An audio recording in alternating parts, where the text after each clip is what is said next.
پیر میر علی شاہ صاحب بیٹھے ہیں. آپ نے فرمایا میر علی تم نے نہیں ملنا؟ کہنے لگے حضور نہیں. فرمایا کیوں؟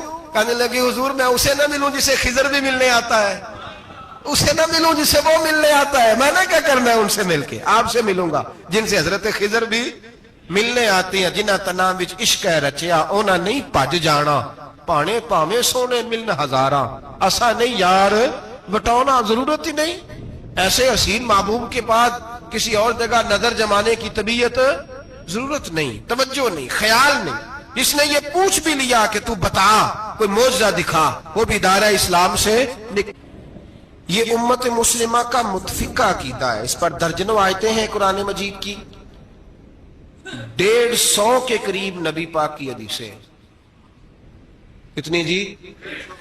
کوئی عالم فاضل زیادہ پڑھا لکھا ہوگا, مقررہ حدیث کو دیکھے گا یا اور ریسرچ کرے گا تو شاید زیادہ وہ نکال لائے, لیکن 150 کے لگ بھگ محبوب کی حدیثیں ہیں جن میں حضور نے فرمایا میں آخری نبی ہوں, میں آخری نبی ہوں, میں آخری نبی ہوں. 150 کے قریب جگہ حضور نے فرمایا اللہ نے میرا نور نبوت پہلے سب سے پیدا فرمایا ہے, پر میں آخری رسول بن کے آیا ہوں, میں آخری نبی ہوں. میرے نبی پاک علیہ السلام نے فرمایا, جس طرح کو یہ بخاری مسلم کے لفظ ہیں, فرمایا کوئی آدمی مکان بناتا ہے بڑا پیارا, بڑا حسین, بڑا خوبصورت, ہر قسم کے نقش و نگار کرتا ہے, پر ایک اینٹ کی جگہ خالی چھوڑ دیتا ہے, ایک اینٹ کی جگہ.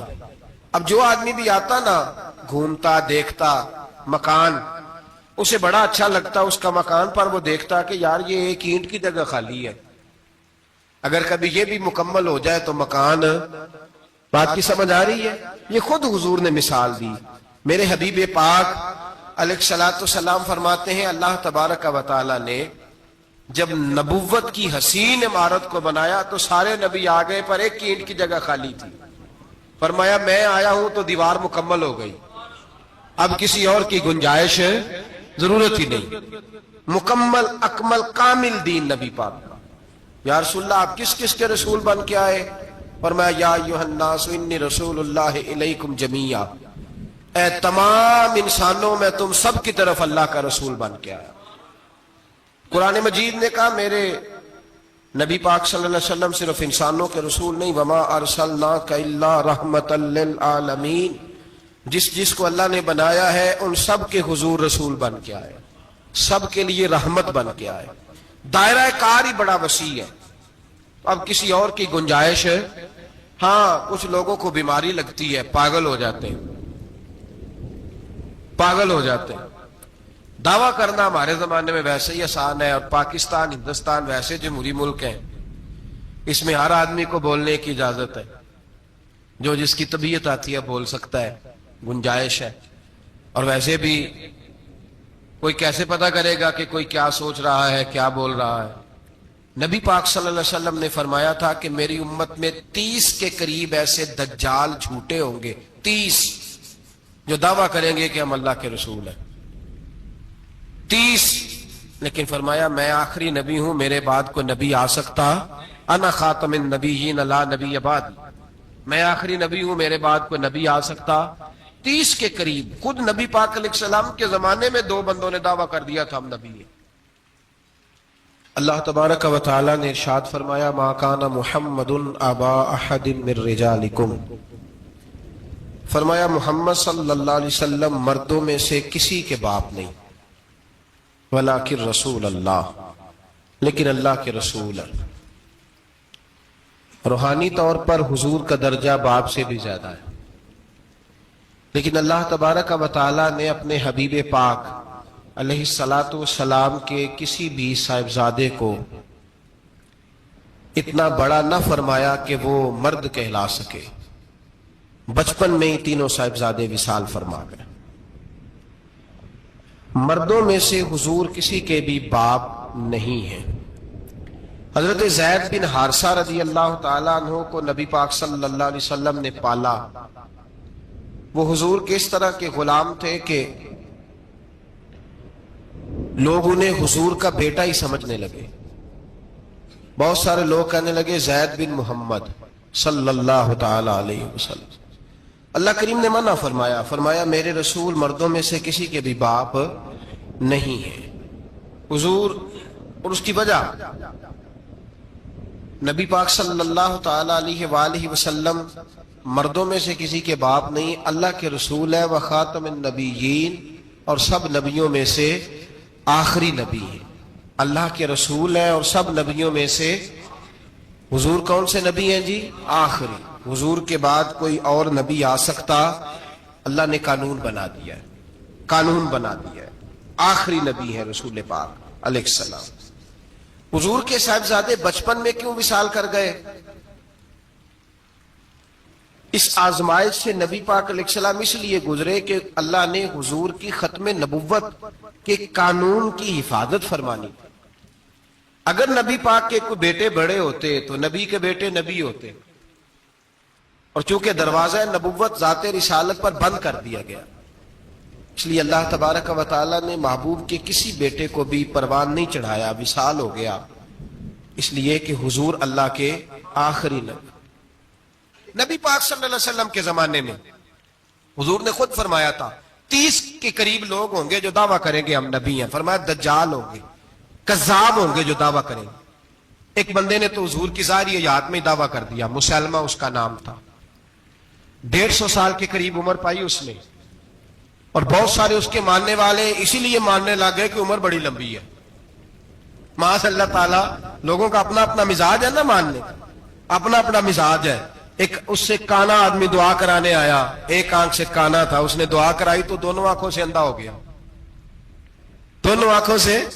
اللہ نے اسے سزا دی تو ایک ماننے والا کہنے لگا فٹافٹ مان جاؤ، ورنہ جو اس کی نہ مانے پورا اندھا ہو جاتا ہے۔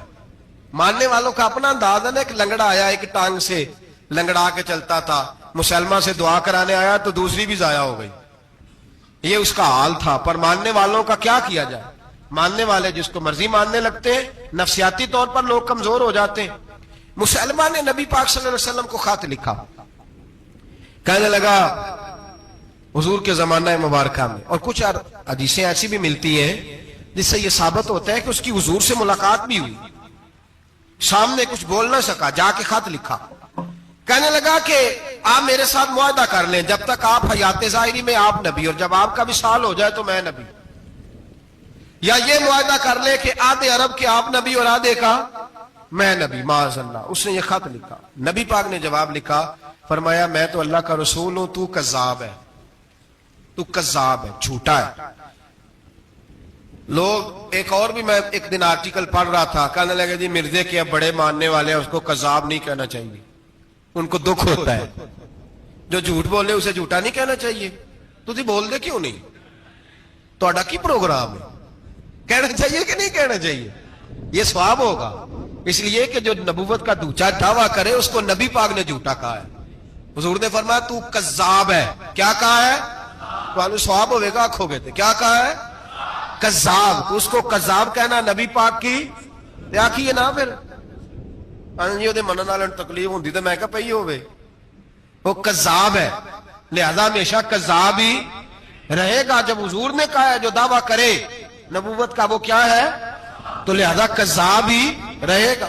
حضور نے لکھا کذاب، جب نبی پاک نے کذاب لکھا نا خط میں، کون لے کے جائے گا؟ اب اس کے دربار میں جانا ہے، حالات بڑے خطرناک ہیں، اس کے گرد بندے بھی ہیں، اور اس کے گھر جانا ہے، مشکل مرحلہ ہے۔ ایک صحابی تھے چھابڑی فروش، سر کے اوپر رکھ کے نا ٹوکرا، تو مدینے کی گلیوں میں کھجوریں بیچتے، 11-12 بچوں کے باپ تھے۔ کون جائے گا؟ اور جسمانی طور پہ بھی کمزور تھے، فٹافٹ اٹھے، کھجور کھا رہے تھے، ہاتھ کھڑا کر کے کہا حضور کسی اور کی ڈیوٹی نہ لگانا، میں جاؤں گا۔ جب یہ لفظ کہے تو ان کے منہ سے کھجور کے ٹکڑے گرے صحابہ کے چہروں پر۔ ایک صحابی کہنے لگے پہلے کھجور تو کھا لے، بڑی تجھے جلدی ہے بولنے کی، کھا تو لے۔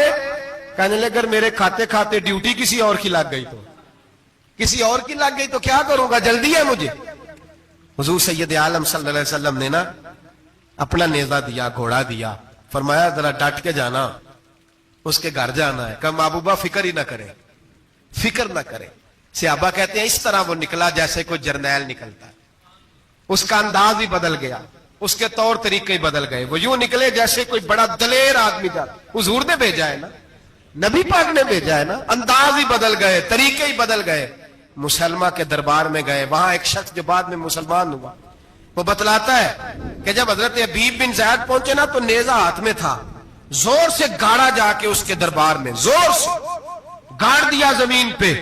مسلمان نظر, کون ہو؟ آپ فرمانے لگے تجھے چہرہ دیکھ کے نہیں پتا چلا میں رسول اللہ کا نوکر ہوں؟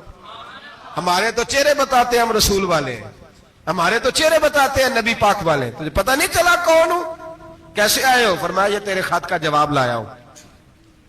بادشاہوں کا طریقہ یہ تھا کہ خط خود نہیں پڑھتے تھے, ساتھ ایک بندہ کھڑا ہوتا تھا وہ خط پڑھتا تھا. مسلمان نے اس کو خط دیا, پڑھو. جب اس نے خط پڑھا تو لکھا تھا تو کذاب ہے.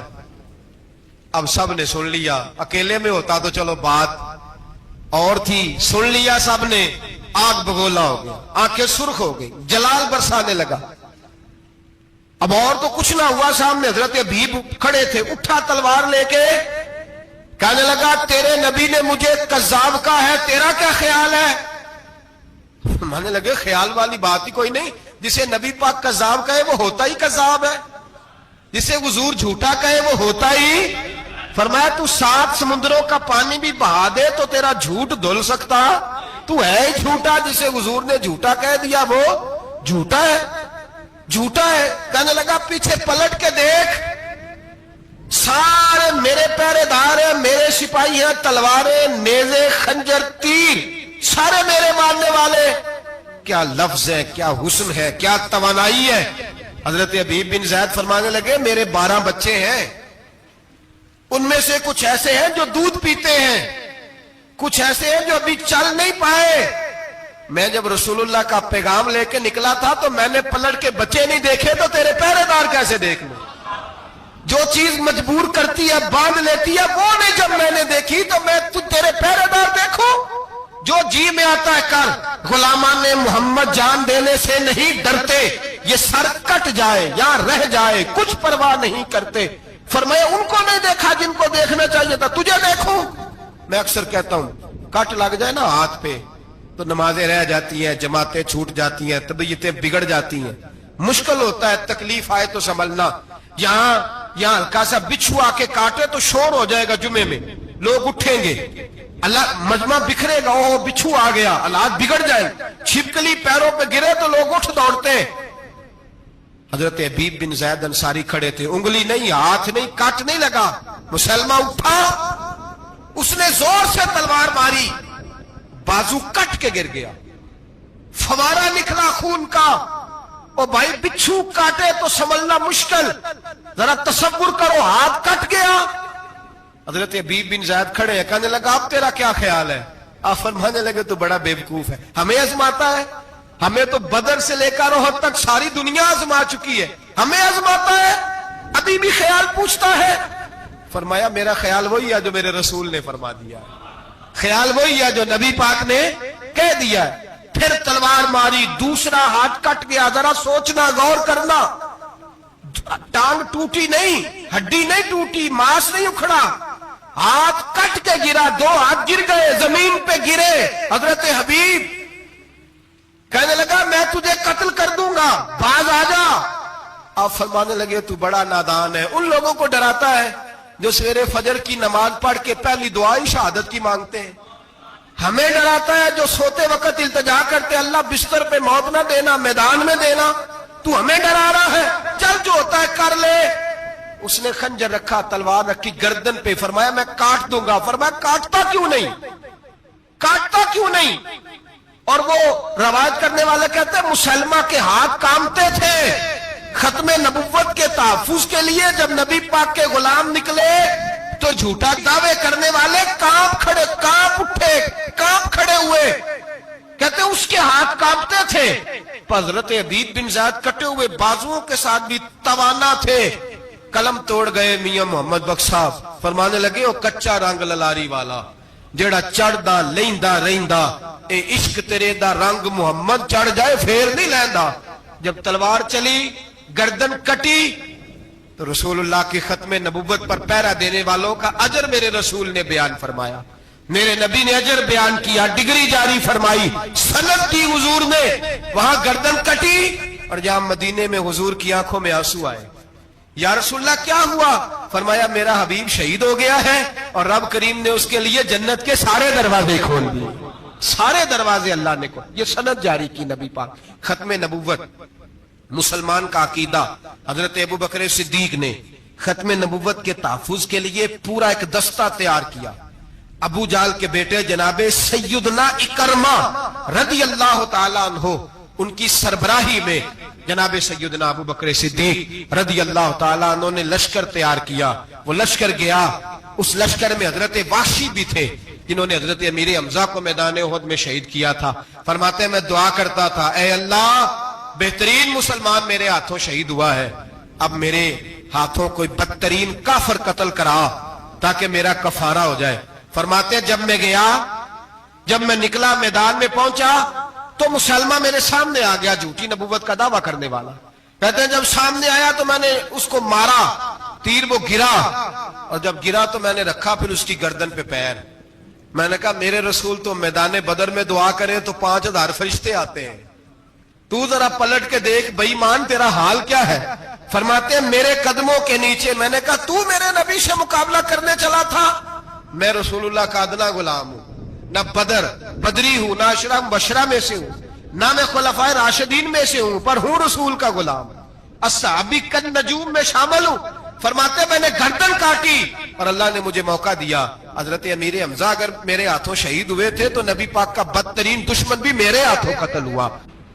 بہت سارے لوگوں نے دعویٰ کیا، اور 1 2 4 نہیں، ابھی چند مہینے پہلے ایک بندے کو پھر دورہ پڑا تھا، بعد میں اس کا معلومات کی تو پتہ چلا نفسیاتی مریض ہے بیچارہ، وہ بھی کہتا تھا میرے پاس وہی آتی ہے۔ بہت سارے لوگوں نے، لیکن ایک بندے نے ذرا منظم ہو کے دعویٰ کیا، اور خود چونکہ وہ انگریز کا وفادار تھا، تابع دار تھا، وہ کہتا تھا میرے آنے کے 2 مقصد ہیں، معاذ اللہ اپنے آپ کو نبی کہتا تھا۔ 2 مقصد ہیں، ایک کہتا تھا کہ جو انگریز حکومت کا وفادار نہیں وہ اللہ رسول کا وفادار نہیں، معاذ اللہ، پہلا اس کا آنے کا مقصد وہ بیان۔ دوسرا اس کا مقصد یہ تھا، وہ کہا کرتا تھا کہ دین سارا باقی ہے، موجود ہے، قرآن حدیث نماز روزہ حج زکوٰۃ، میں معاذ اللہ نبی بن کے آیا ہوں تو صرف ایک کام کرنے آیا ہوں کہ جہاد کوئی نہیں، جہاد نہیں کرنا، کفر کے خلاف لڑنا۔ آپ کو پتا تو چل گیا ہوگا میں کس کی بات کر رہا ہوں، مرزا غلام احمد قادیانی، اس کے ماننے والوں کو مرزئی بھی کہتے ہیں، احمدی بھی کہتے ہیں، قادیانی بھی کہتے ہیں۔ ایک ہوتا ہے کافر، ایک ہوتا ہے مرتد، ان دونوں میں فرق ہے۔ عیسائی، یہودی، سکھ، ہندو یہ کافر ہیں،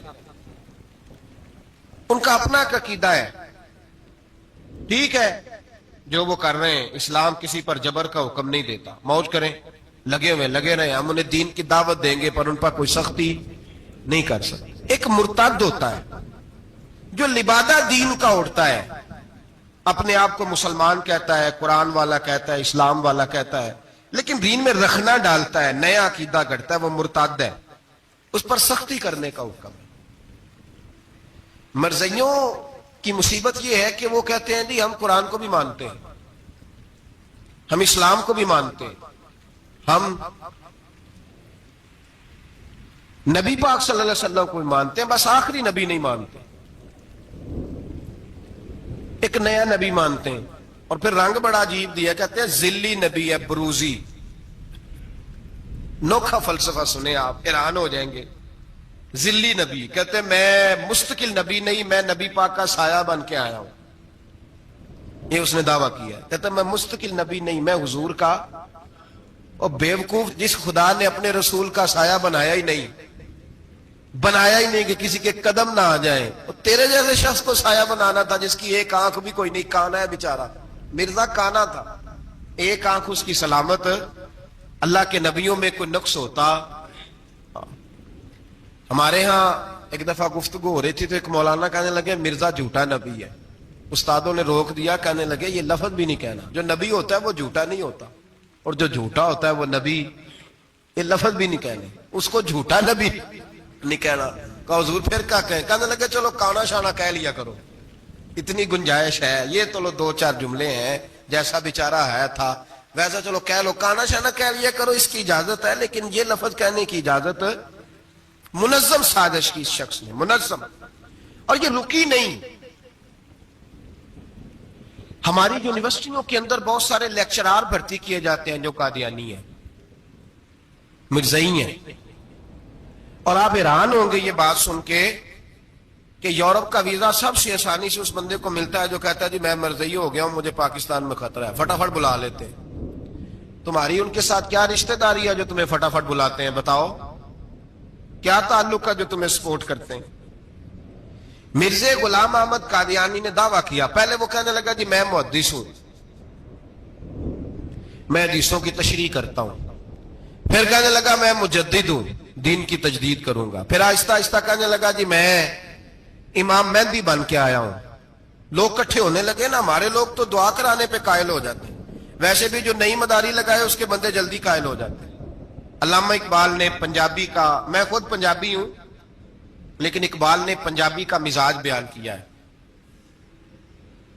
پنجابی کا مزاج، اقبال کہتے ہیں پنجابی کا مزاج ہے کہ تحقیق کا پھندا کوئی سیاد لگا دے، یہ شاخ نشیمن سے اترتا ہے بہت جلد، کہتے ہیں کوئی مداری دکھائے صحیح، اس کا کام ہے فٹافٹ پہنچ جانا۔ یہ مداریوں کا زمانہ ہے، جو اچھی مداری لگا لے، شور شار اچھا کرے، اس کے گرد لوگ، جو کہے میں نے پھونک ماری تو بندہ چل پڑا، پھونک ماری تو گر گیا، پھر میں نے ایسے کیا تو ایسے ہو گیا، کوئی مداری دکھائے صحیح، مداری کا دور ہے۔ اس نے بھی مداری لگا لی، میں دعا کرتا ہوں تو فلانا صحیح ہو گیا، میں یہ کرتا ہوں تو کبھی محدث ہو گیا، کبھی وہ مجدد ہو گیا، پھر کہنے لگا میں امام مہدی ہوں۔ پھر اس نے تھوڑی ترقی کر لی تو کہنے لگا میں مسیح موعود ہوں، وہ جو حضرت عیسیٰ علیہ السلام نے دوبارہ پیدا ہونا تھا تو لہذا میں آ گیا ہوں، معاذ اللہ۔ پھر آہستہ آہستہ جب اس نے سمجھا نا کہ اب بندے تھوڑے پکے ہو گئے ہیں جو میرے ساتھ ہیں، پھر کہنے لگا نہیں میں ذلی نبی ہوں، بروزی، میں سایہ بن کے آیا ہوں۔ مرزا غلام محمد قادیانی، پشت پناہی اس کو انگریز کی حاصل تھی۔ کسی شخص کی جب حکومتیں سپورٹ کرتی ہیں پھر اس کا آگے بڑھنا بڑا آسان ہو جاتا ہے۔ اس کی انگریز نے مکمل پشت پناہی کی۔ اپنے بچوں کو سمجھائیں جو بات عرض کر رہا ہوں، ہمارے اپنے شہروں میں جو معروف سکول ہیں ان کے اندر ایسے ٹیچر بھرتی ہونے لگے ہیں جو قادیانی اور مرزائی ہیں، جو گندے نظریات کے حامل لوگ، جو طرح طرح کی، آپ کو نہیں پتا، ہمیں تو شوق ہی بڑا ہے نا، بچہ ایف ایس سی کرے صحیح، جائے جدھر مرضی، بی ایس سی کرے بس وہ، اور بڑی جلدی لوگ مائل اور قائل ہوتے ہیں۔ ایک صاحب مجھے کہنے لگے جی اب تو سائنس بھی ماننے لگی ہے اسلام کی ساری باتوں کو، تو میں کیا مانے چاہے نہ مانے، سائنس کے ماننے سے کوئی فرق پڑتا؟ نہیں مانتی سائنس تو نہ مانے، کیا اس میں حرج ہے؟ ایک حکیم صاحب بڑے پرانے بڑے سیانے کہنے لگا جی میں 2-3 امراض کا علاج کرتا ہوں، اس میں ایک کھانسی بھی ہے، چند قطرے شراب کے ڈال کے میں دوائی بناتا ہوں، بندہ ٹھیک ہو جاتا ہے۔ میں نے کہا آپ کا دماغ ٹھیک نہیں، میرے نبی پاک صلی اللہ علیہ وسلم نے جس چیز کو گند کہا ہے اس میں کبھی شفا ہو سکتی، سارا زمانہ بھی کہے کہ ٹھیک ہو جائے گا تو اس میں شفا ہو سکتی، جو پیشاب سے زیادہ پلید ہے اس میں بھی کبھی شفا ہو سکتی ہے۔ تو سائنس مانے، حکمت جو مرضی کہے۔ ڈاکٹر روز کہتے ہیں کزن میرج سے مسائل بنتے ہیں، قریبی رشتہ داروں میں شادی کرنے سے۔ رسول پاک علیہ الصلوۃ والسلام نے سگے چچا کے بیٹے کے ساتھ حضرت فاطمہ کا نکاح کیا۔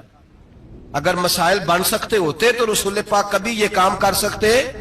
سوال ہی پیدا نہیں ہوتا۔ روز ڈاکٹر کہتا ہے آپ پتہ کرنے جائیں بیماری کہاں سے لگ گئی، آپ کے خاندان میں تو کسی کو نہیں تھی، فلانے کو تو نہیں تھی، سسرال میں میکے میں۔ بھئی اللہ کے رسول نے فرمایا بیماری متعدی نہیں ہوتی، ایک کو دوسرے سے لگ سکتی، تو ساری دنیا کے ڈاکٹر کہے بے شک ہماری طبیعت مان سکتی، ہم کوئی کچے نظریات کے لوگ ہی نہیں، یہاں تو بندے فٹافٹ ایسے ہو جی وہ سنا تھا اس نے کہا تھا، کیا مطلب ہے؟ ملا رومی نے بڑی پیاری بات لکھی ہے۔ ملا رومی کہتے ہیں کہ ایک بادشاہ تھا تو اس کے زمانے میں ایک بندے نے نا نبوت کا دعویٰ کر دیا، اس نے کہا میں بھی نبی ہوں، معاذ اللہ ثم معاذ۔